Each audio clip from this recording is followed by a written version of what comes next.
ফের কলকাতায় আগুন আতঙ্ক।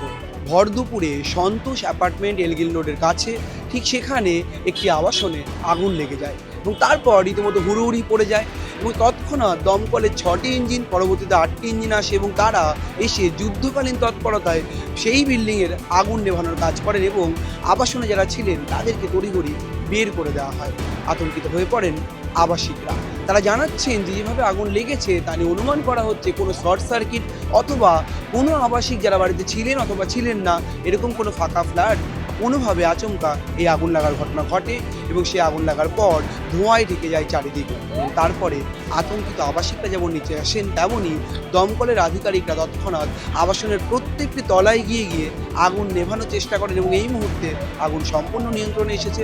কারোর বাড়িতেই আগুন লেগেছে, মানে একটা সেপারেট ওদের ফ্ল্যাট আছে ছাদে, ওইখানেই আগুনটা লেগেছে। আর প্লাম্বার সব থেকে আগে যে ছাদে কাজ করছিল উনি দেখেছে আর তারপরে সবাইকে জানিয়েছে। আমার মনে হয় ছিলেন, but I don't have the exact detail.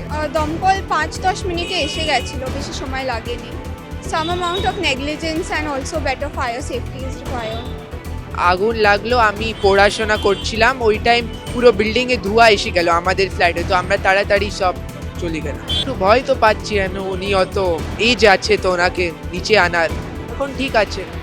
একটা সময় লেগেছে, এবার ঠিকই জানি না কখন, এবারে কি হয়েছে, এবার কি করে লেগেছে জানি না। বলছে একজন ফোন করেছে, এই তো ফোন করেছে, ফোন করতে আমরা তাড়াতাড়ি করে লেবে এসেছি। হ্যাঁ, নিচে দেখছি জ্বলছে, আর ভেতরে খালি ধোঁয়া।